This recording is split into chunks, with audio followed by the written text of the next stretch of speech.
सर्दियों की सुबह रणविजय राजसमंद पहुंचा। राजसमंद स्टेशन पर पहुंचते ही उसे रंग बिरंगी पगड़ियों में सजे आदमी और सतरंगी लहंगा चोली पहने सुंदर औरतें दिखी। तो उसके सामने राजस्थानी राजा महाराजाओं और उनकी सुंदर रानियों की तस्वीरें खिंच गईं।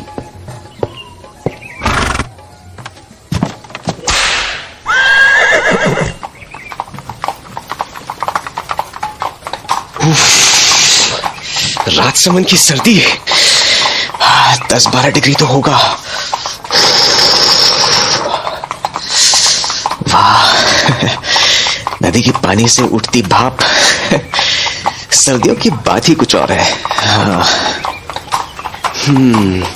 यहाँ पर जरूर ही डैनी डिकोस्टा के महल के बारे में पता चल ही जाएगा। हिंदुस्तान में सबसे ज्यादा अंधविश्वास इसी इलाके में थे। खून पी जाने वाले प्रेत, रात को भेड़िया बन जाने वाले इंसान और न जाने क्या क्या। उसे लगा कि सफर मजेदार होने वाला है।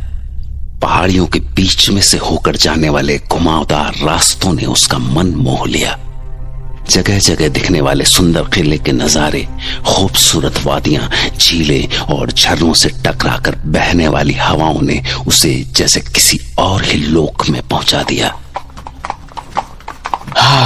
वाह, लगता है किसी परियों के देश में आ गया हूं। इतनी सुंदर जगह के बारे में जाने किन बेवकूफों ने ये अंधविश्वास फैलाए होंगे। रानी की सराय, हाँ ये है। डैनी ने अपनी चिट्ठी में इसी होटल में ठहरने के लिए कहा था। हाँ, वो एक पुरानी इमारत थी, जैसे पुराने वक्त में रजवाड़ों के कोतवाल या मंत्रियों की कोठियां हुआ करती थी। उसके तांगे से उतरते ही एक बूढ़ी औरत निकलकर सामने आई। कम्मा गणेशा। हाय, मैं रणविजय। आ गए तुम? आओ आओ। कैसा लगा हमारा राजसमंद? मैं थारा इंतजार कर रही थी। आओ सा, आओ। थारा कमरा दिखा दूं? अंदर नहाने का गर्म पानी, तौलिया, सब कुछ है। और भी कुछ चाहिए हो तो बोल देना सा। हाँ, थारे वास्ते ये चिट्ठी मिली थी मारे को। बुढ़िया ने रणविजय को एक लिफाफा थमाया। रणविजय ने कमरे में पहुंचकर खुद को बिस्तर पर फेंक दिया और फिर वो चिट्ठी खोली। क्लाइंट ने क्या लिखा है? थकान से जान निकल गई। 4 दिसंबर। देखो, राजसमंद में तुम्हारा स्वागत है दोस्त। मैं बेसब्री से तुम्हारा इंतजार कर रहा हूं।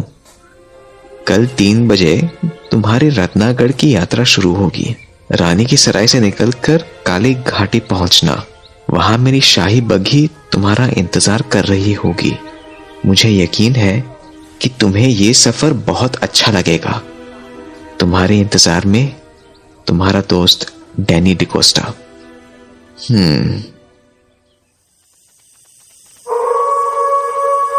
रात रणविजय को बहुत अच्छी नींद आई। सुबह नाश्ता करने के बाद वो आदतन यहाँ की यादों को अपनी डायरी में समेटने लगा और फिर दिन के खाने के बाद वो अपने आगे के सफर के लिए तैयार था।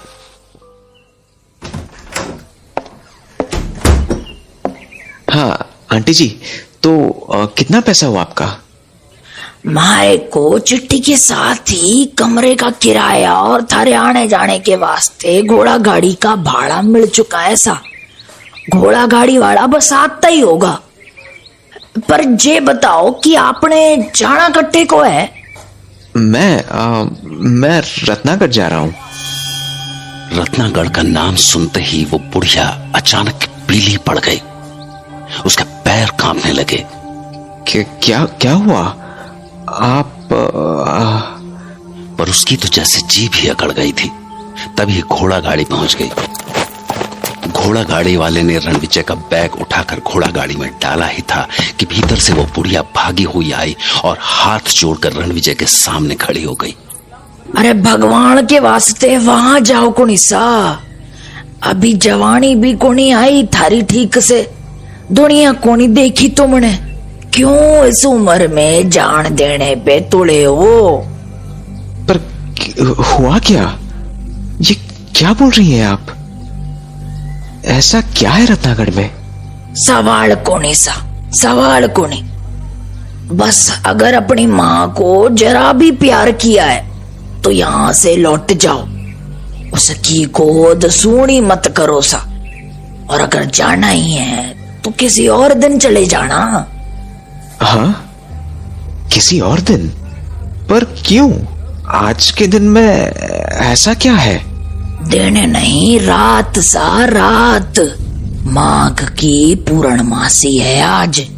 आज की रात 12 बजे काली घाटी के प्रेत धरती पे उतरे सा। धरती पे उतरे हैं सारे प्रेत। रणविजय ने उसकी बातें समझने की कोशिश की, पर घोड़ा गाड़ी वाला इंतजार कर रहा था, इसलिए वो पलटा और घोड़ा गाड़ी में घुस गया। तभी वो बुढ़िया दौड़ी दौड़ी तांगे के पास आई। सुनो सा, अगर अपनी माँ से प्यार करते हो तो ये तावीज पहन लो। ये भूत प्रेत से थारी रक्षा करेगी। अरे मैं इन सब बातों में विश्वास नहीं करता। मेरी खातिर रख लो सा, मैं थारी माँ समानू। मारा दिल रख ले बेटा।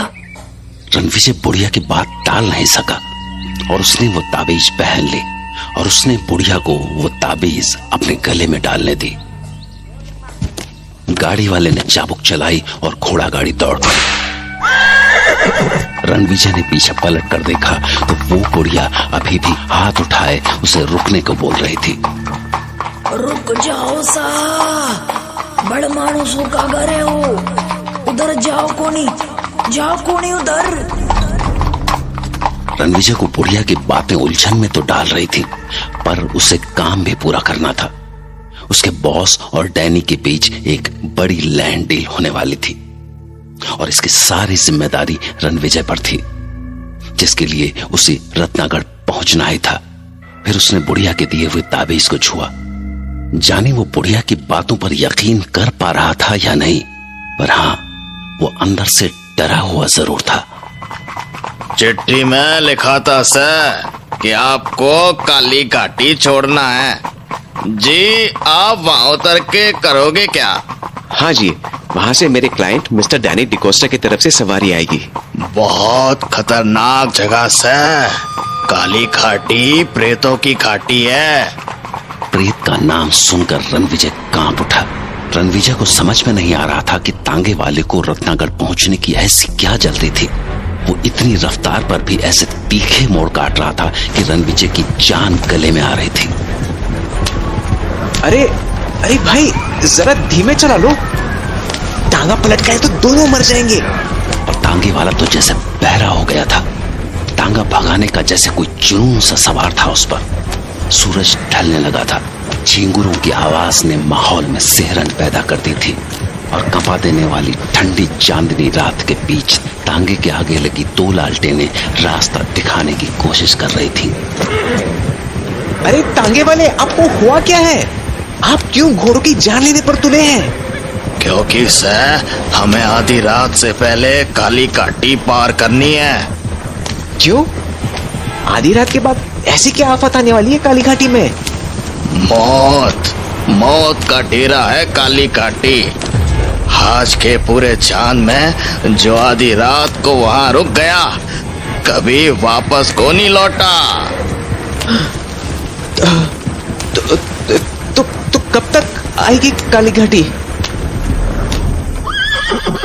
हाँ हाँ, चल चल चल मेरे बच्चे, चल चल। देखा, घोड़ा थम गया, मतलब काली घाटी अब दूर नहीं है। बस कुत्ते यहीं तक रहे। हाँ, क्यों? क्योंकि काली घाटी से भड़मानुसों का इलाका शुरू होवे। आधी रात को भेड़िए बन जाने वाले प्रेतों का राज। पर तुम आगे कटे जा रहे से। मुझे रत्नागढ़? क्या? रत्नागढ़?